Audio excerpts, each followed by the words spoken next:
Jalen Hurts will have another new OC. Bryce Young gets his fifth-year option, and J.J. McCarthy will have competition this summer. We talk through the latest NFL news, plus dive into the 2 Saturday divisional games on today's episode of Locked On Fantasy Football.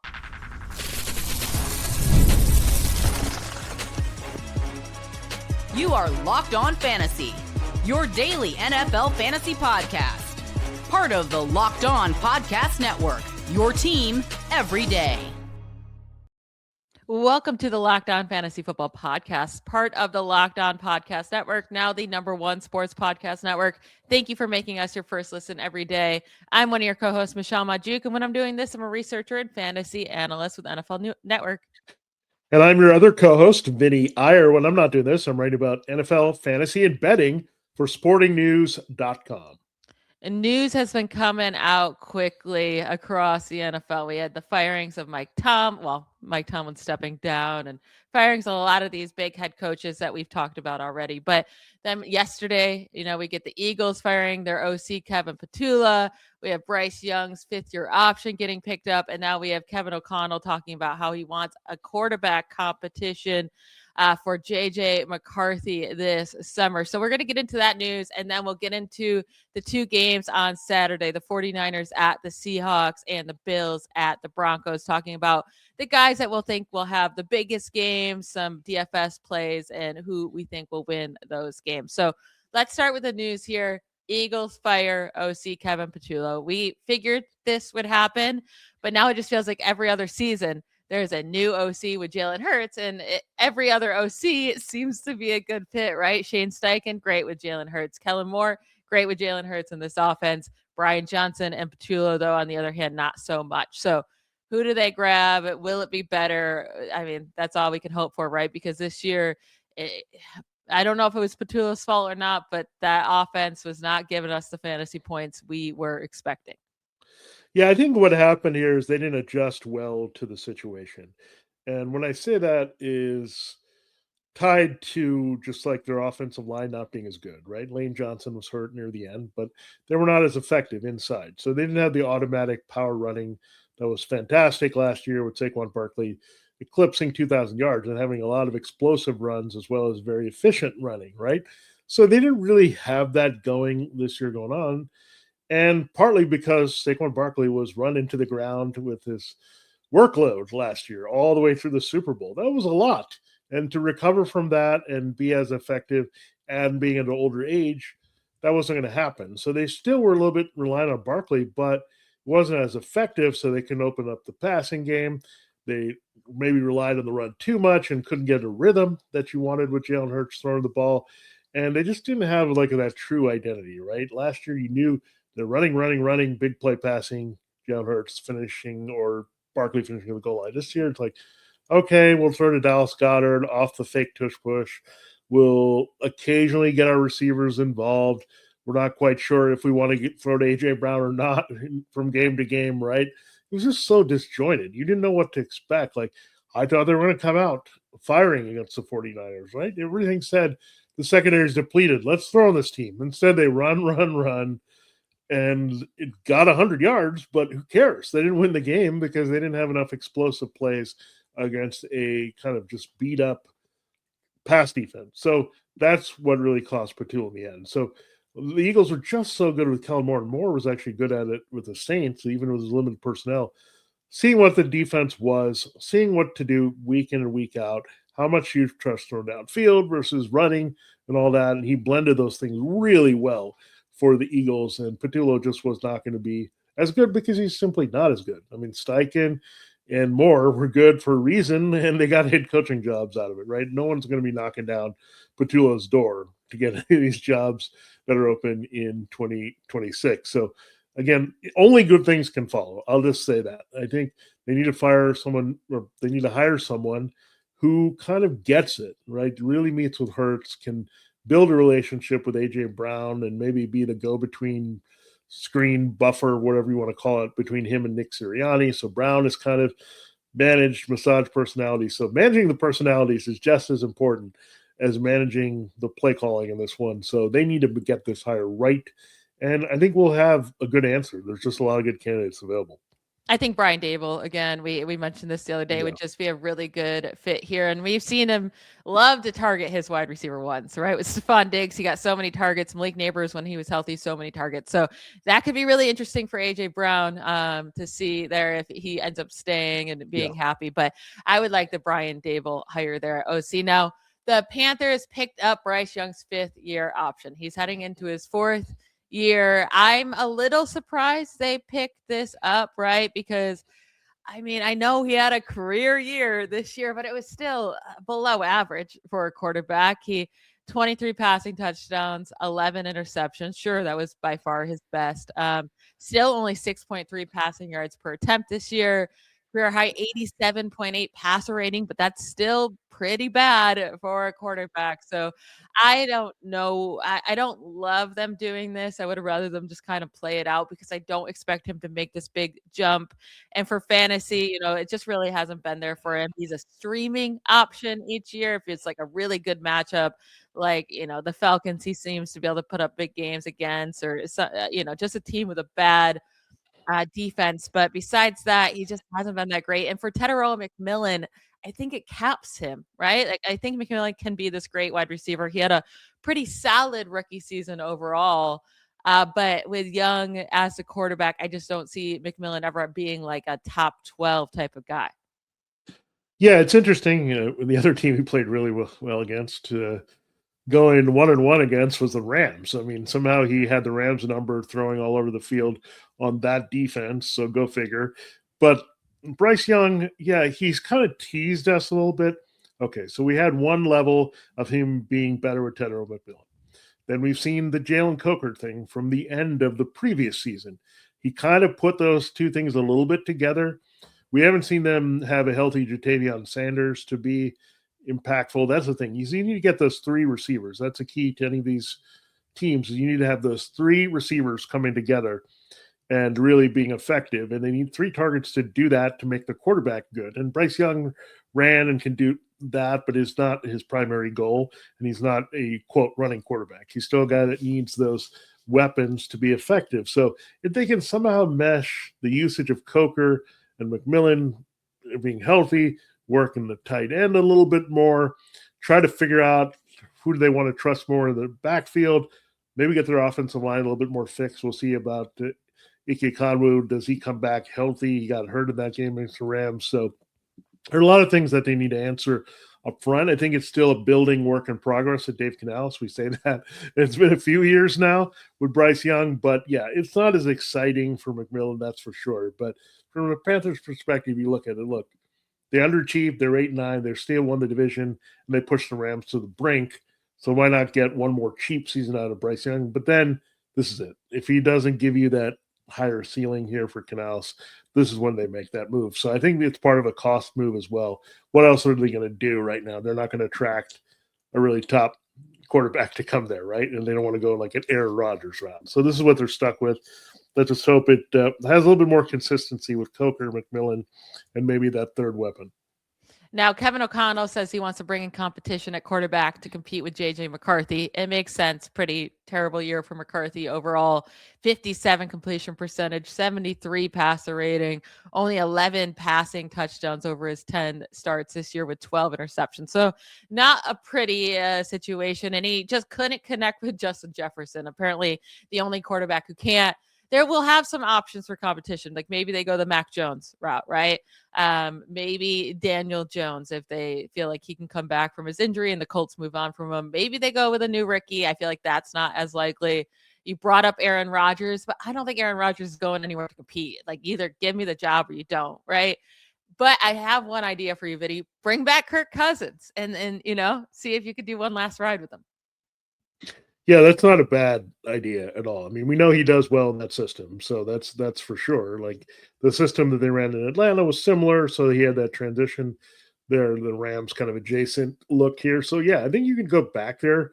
Kirk Cousins did actually surprise me. He played pretty well in terms of using the weapons well when Michael Penix Jr. was out in Atlanta. So there's some hope there.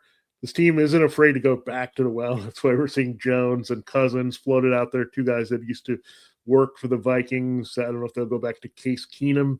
No, they probably won't go that far. But I think they'll look for somebody that is like that, right? And look, you also had Jacoby Brissett and these type of people just you plug in and they're effective in certain systems here. So we'll see. I know Marcus Mariota is out there, but I don't think you would put him in this system. There's just a lot that you like about the Viking system. I think, again, it was a bit surprising maybe to some that they still managed all this and were 9-8. So we'll see how that plays out. But we'll see if it's Rodgers. But as we know from Green Bay, putting Rodgers and McCarthy together doesn't always work. Yeah, nice.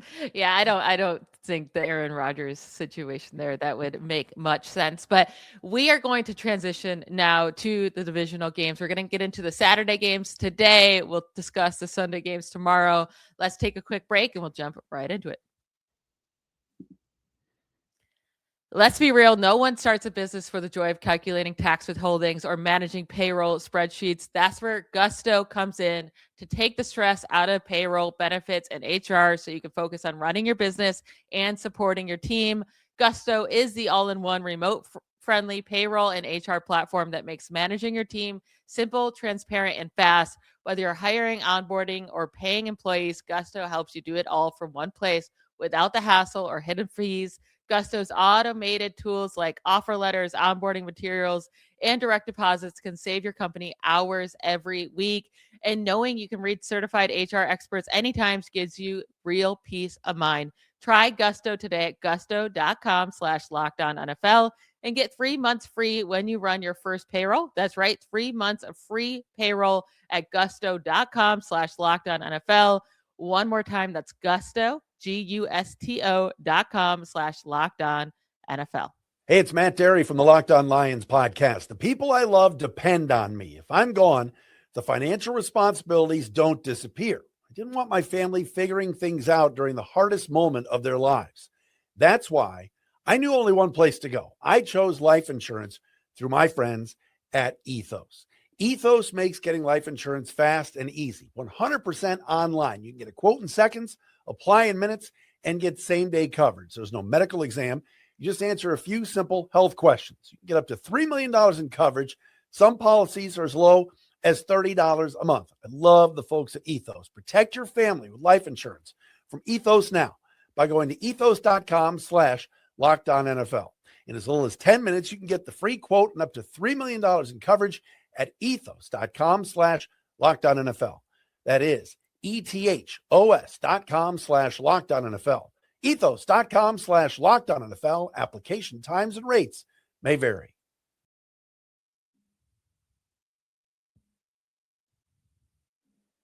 All right, let's get into these games. Before I do that, I just want to thank you all again for making Locked On Fantasy Football your first listen of the day. And if you're an everydayer, well, it's time to take it up a level and go ad-free and join the Everydayer Club today. It's just $5 a month or $50 a year. You get no interruptions, members-only Discord access, and more. Go to lockedonfantasyfootball.supercast.com or check the link in the show notes to learn more.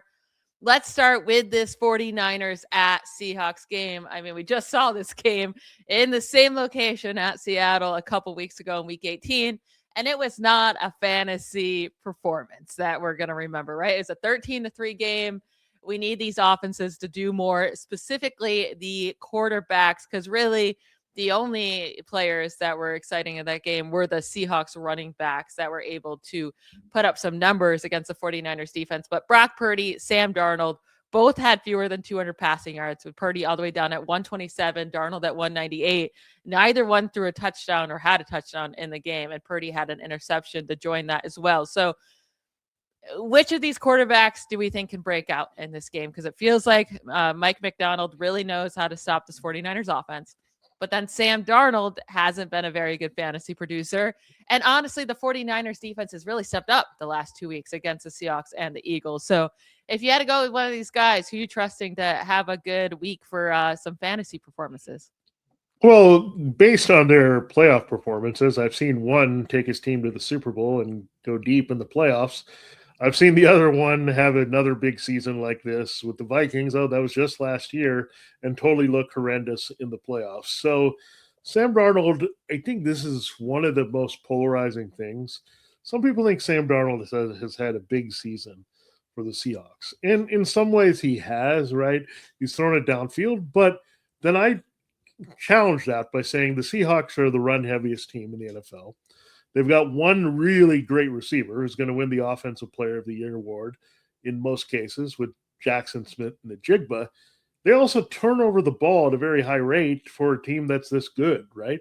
So that's what it's going to come down to. Speaking reality-wise, which quarterback has the fewer turnovers or zero? If that quarterback has zero, he's probably walking off the field and winning. Purdy's also had a share of troubles with interceptions of late, including last week against the Eagles, but I'm going to trust Purdy a little bit more. Now, I'm not quite sure what you're going to get here with their injuries, right? Ricky Pearsall looks like every time you think he's going to play, he doesn't. He's always hurt. He's in and out of the lineup.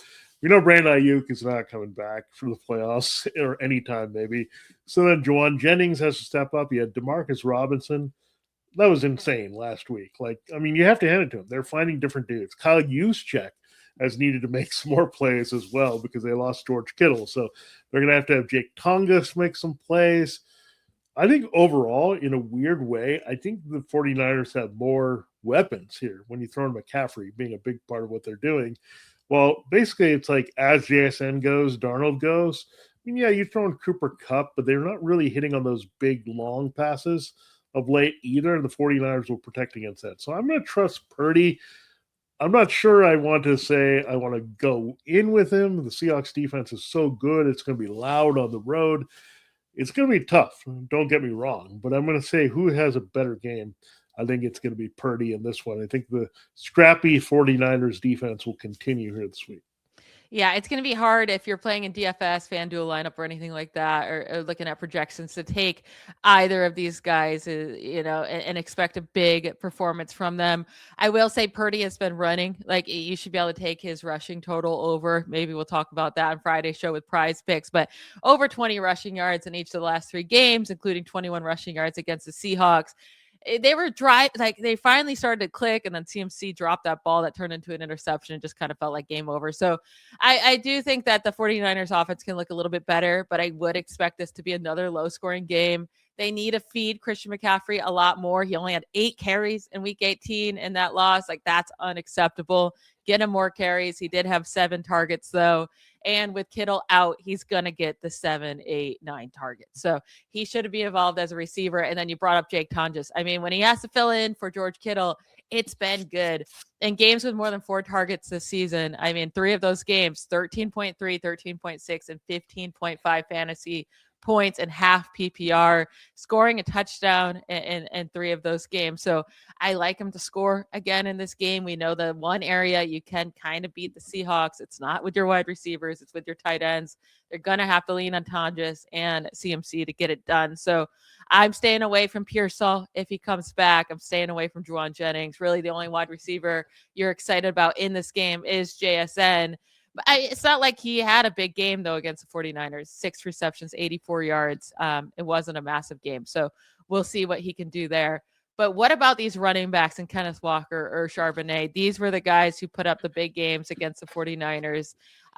Which one would you prefer to go with in a DFS setting? Yeah, I think we're looking at this duel the wrong way. I think it's probably CMC versus JSN in this game. I think whoever ends up having the bigger game for their quarterback, and I say that for their quarterback as well as McCaffrey making those catches here, and with JSN, he's going to get open. So I think those are the givens. I think these teams are going to do that. They're going to need somebody extra. You mentioned Tongas for the 49ers. Well, this extra for the Seahawks are their running backs, right?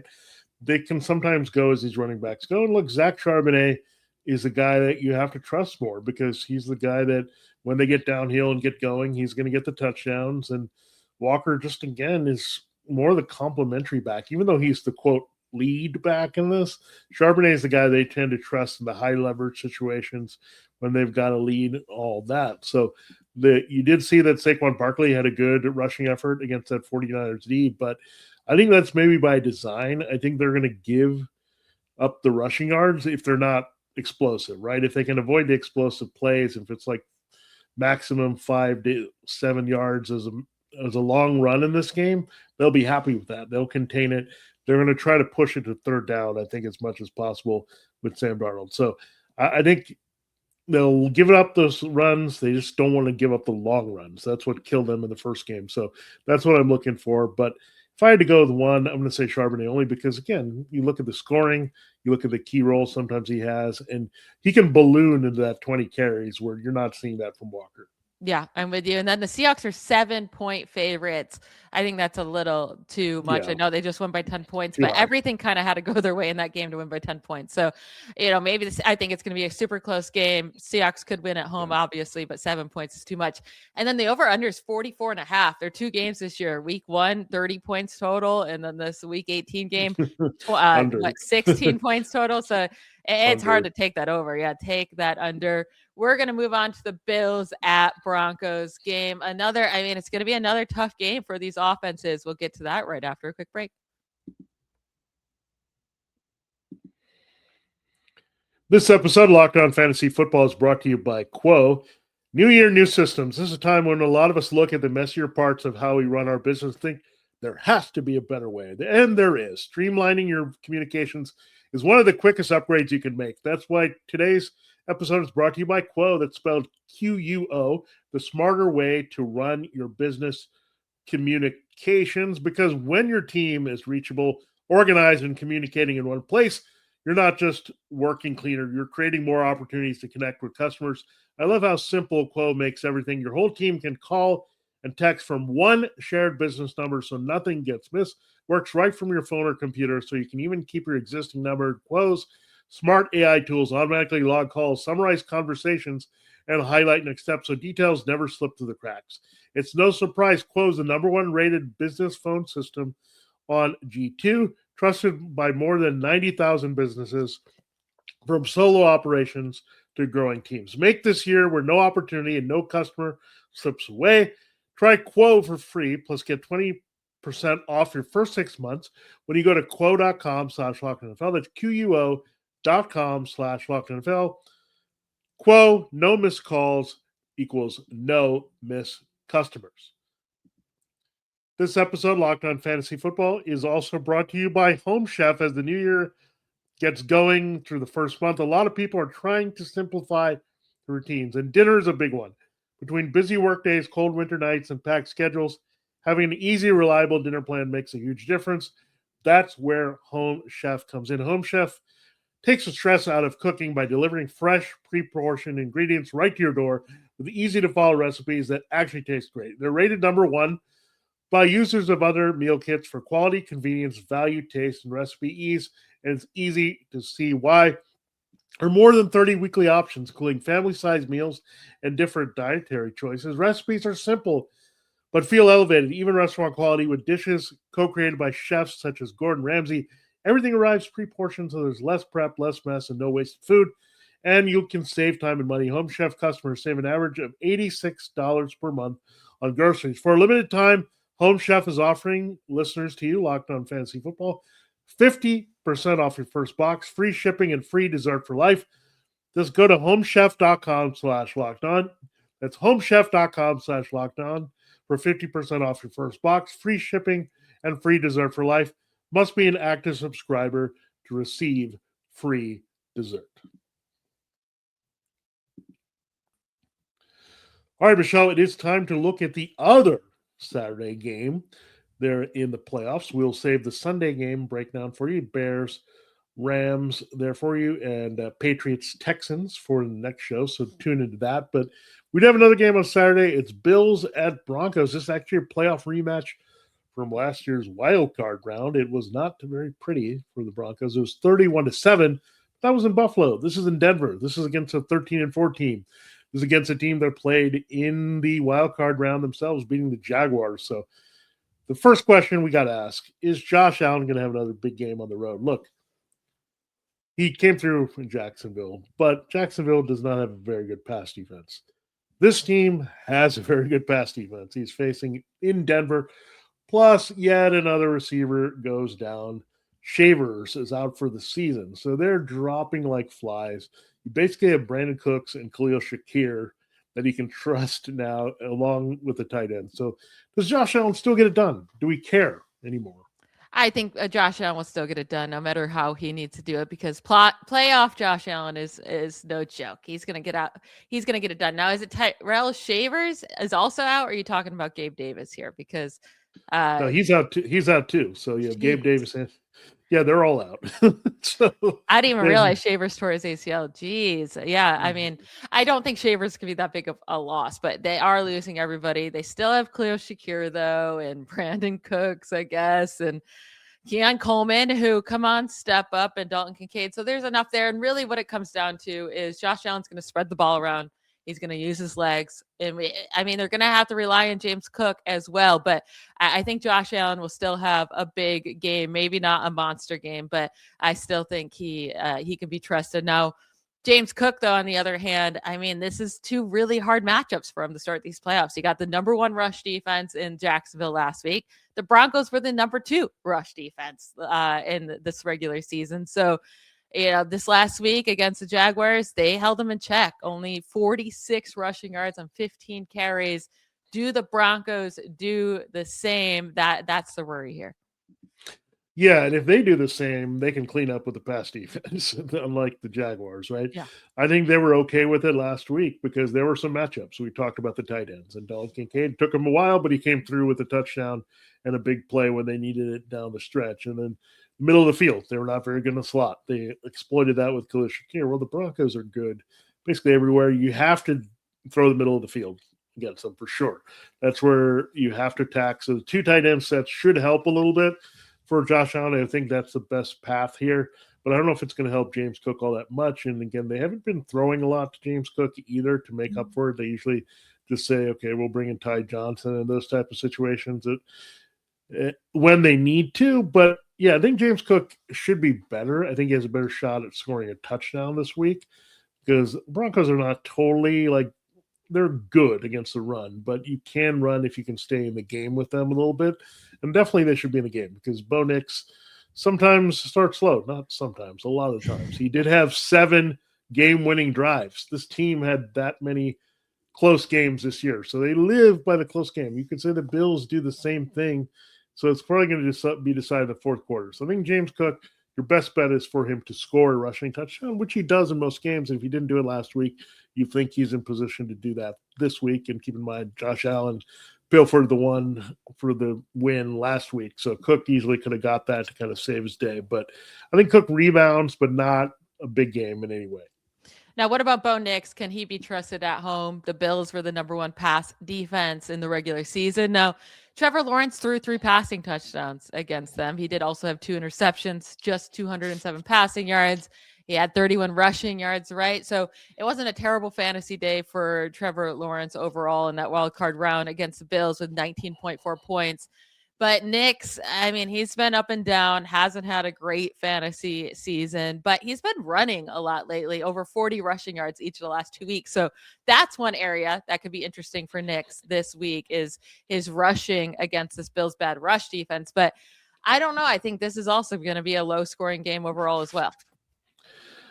Yeah, I don't see this, being a total shootout. The way the Jaguars and Bills game had played out, we actually still were under that 51.5 point total. Surprisingly, it came down to 1 point, but we were below that. So I think this game, you have to say it's going to be lower scoring. And I don't know who's going to step up here for this receiving core. It's tough, right? Tre'Davious White and Christian Benford played really well last week, and White made a lot of big plays in that game. So I don't know if it's a Troy Franklin game, right? If he's going to see some of White, I think Cortland Sutton's going to have to make some tough catches in traffic. And the Broncos' middle-of-pack rushing team, they have to have a big rushing day. They need to commit to that here with RJ Harvey and open things up here for Bo Nix. That's the way they need to attack here. The Bills secondary, you can beat them, but you got to do a little bit better of scheming these guys open. Maybe you'll see a little bit of Evan Ingram. They are good against the tight end as well, but Brenton Strange had a few openings last week against his Bills defense. So, again, it's going to be tough for Bo Nix to really compile and put up a lot of points. I think Josh Allen is going to have to grind through this one a little bit more. He might have 1 passing TD, 1 rushing TD, but also some big numbers there that you look at. I think Harvey has to be effective for Bo Nix to win. I think the one thing is, I'll say this. Josh Allen almost has to have turnovers so the Broncos can win this game. But if you have any turnovers from Bo Nix, that's going to doom the Broncos in this one. Yeah, I agree. And RJ Harvey, he should have a solid enough game. The Jaguars could have ran all over the Bills, but they just stopped. I mean, Travis Etienne was averaging 6.7 yards per carry, 2 and 12.8. Trevor Lawrence 5.2. They could have kept running, but the play calling was kind of all over the place. I don't really want to trust any of these wide receivers in this game. Definitely not Cortland Sutton. Jacoby Myers was held in check against the Bills. Those outside corners are going to do fine against Sutton. Maybe Franklin can have a solid enough game. At home, Franklin has been pretty good this year too. So, Parker Washington had a big game against the Bills. Maybe that can be kind of where Franklin can succeed going deep. But going to be hard to trust Shakir or Brandon Cooks against this Broncos secondary. Now, the Bills are 1.5-point favorites on the road. Are you taking that? And the over-under is 46.5 over-under. Yeah, right now I think I'm taking the under. I'm going to go with that. And then I don't know if I can go with the Bills again. I mean, to keep winning on the road is hard in the playoffs. And we can't ignore the fact that they struggled against good defenses on the road, good pass defenses that could pressure him. They have Nick Bonito up front who could disrupt some things here for Josh Allen. And again, the receiving questions really are concerning, right? Given how good the secondary is for the Broncos. So again, he's going to have to put up a superhuman effort. He probably will, but I think it could come with mistakes. And if that comes with mistakes and the turnovers, then it's definitely going to be the Broncos. So I'm going to go all the way with that, but I think it's going to be a grinding type game between these two. And like it usually does with Nix and Allen, it'll probably come down to the fourth quarter and who makes some plays there. And again, if Nix starts slow, he can always turn it on. I think Allen's going to be more of the wire-to-wire play in this one. Yeah, I don't trust the Broncos offense in this. So I'm going to take the Bills as the 1.5-point favorites. The over-under, I'm just going to stay away from. It could be a super low-scoring game, or the Bills could put up 40 points themselves, right? You just never know. So staying away from that one together.